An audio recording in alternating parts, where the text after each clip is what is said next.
Panda, panda, panda. I got broads in Atlanta, just at the lean the family. Credit cards in the scammers, hitting the licks in the van. Legacies, family, wait and see, look like a panda. Going out like what them haters talking about.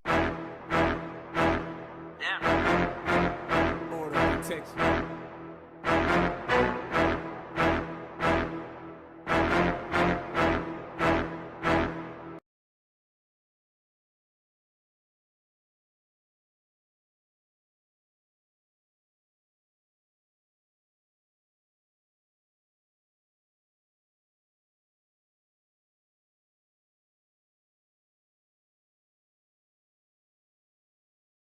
Players by doing that recruiting, the things that they did in the summertime, and obviously it paid dividends. Dave? Dave McMenamin, ESPN. LeBron, 32 years old, 14 years in the league, and now there's this team out west, that been to the finals won two championships the last 3 years. How do you view them when you look at what's your future in the league? Well, I mean, it's a two-sided question because for me personally, I don't know. I need to sit down and figure this thing out.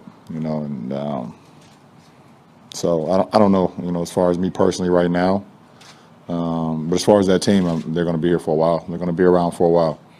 Pretty much all their guys are in their 20s. Pretty much all their big name guys are in their 20s, and they don't show any signs of slowing down. So, there's going to be a lot of teams that's trying to figure out ways to put personnel together to try and match that if they're able to actually face them in a playoff series, both Eastern Conference and Western Conference, because they're built for, from my eyes, they're built to last, a few years, so we see. Brian, standing on the right. Brian Winters, ESPN. LeBron, you said you have a sense of history about this. You averaged a triple-double in the finals. It's never been done before. You referenced maybe the best. Was this your best series you've ever played? I don't know. I mean, this is my 8th trip to the finals, and I've had some pretty good ones, in my day. And like I said, I just try to do everything to try to help this team win and more.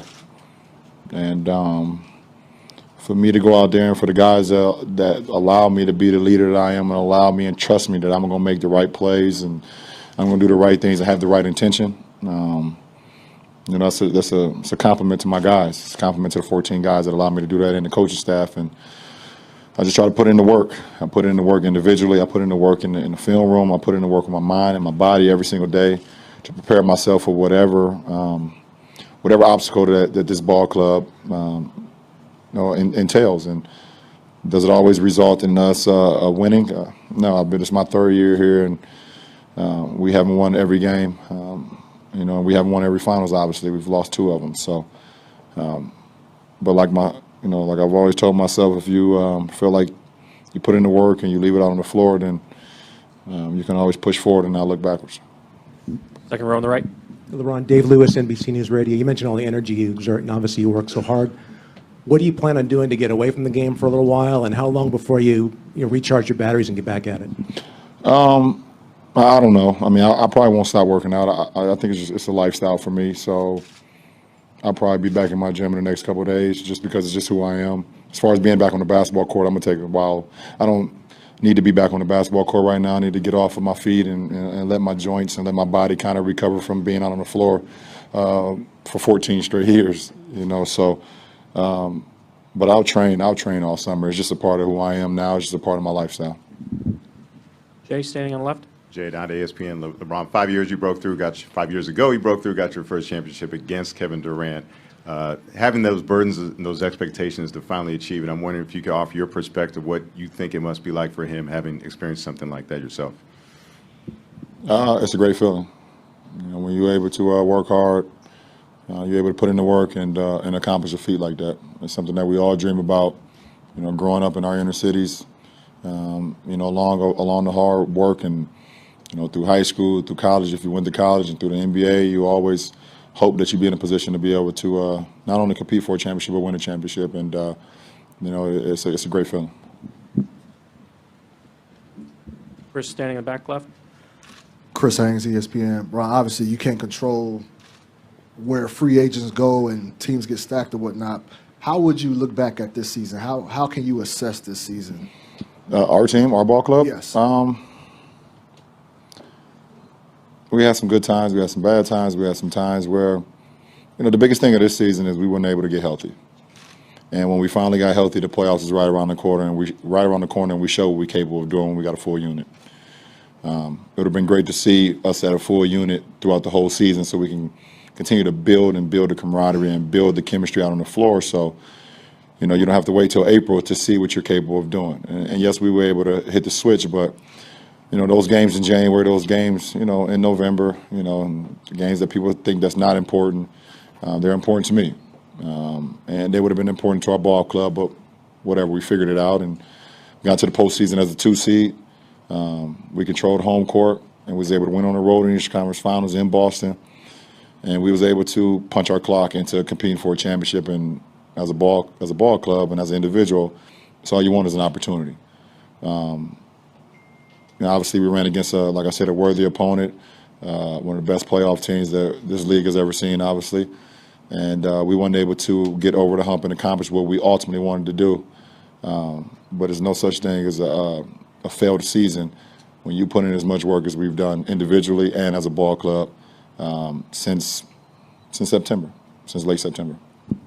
Rachel and Eric, last two. LeBron, you just said I need to take some time and sit down and figure this thing out, big picture, Warriors, all of that. Does it feel like the puzzle pieces are out there, you just can't see them yet?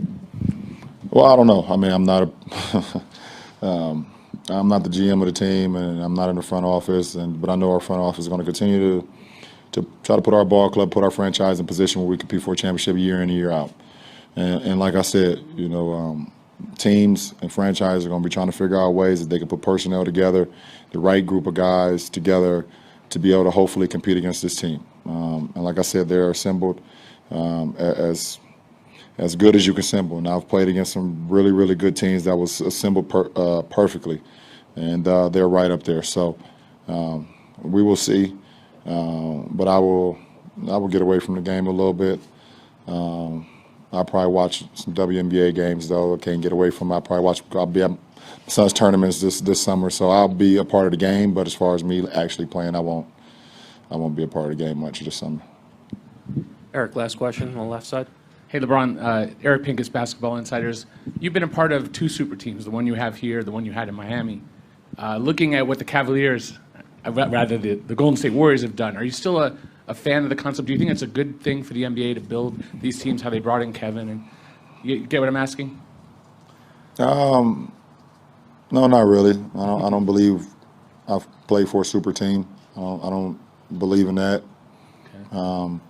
I believe we're a super team here. So no, I don't. You guys want one more question before I leave and not see you guys for a long time? Robert, last one in the middle then.